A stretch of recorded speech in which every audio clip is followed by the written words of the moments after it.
onle kaura ma hian pathian ma ine ka thinlung suala ne ti Christian lu number zali somli pathum mileng khom tlukin ron requesta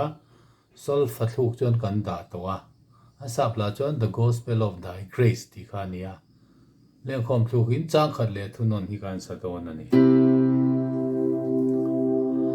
pathian ma ngai na in ka thinlung suala ne khovel sualai na ti afa nei chunna pe aring apiang oral lova satwa na nun na an nei na satwa na nun na an nei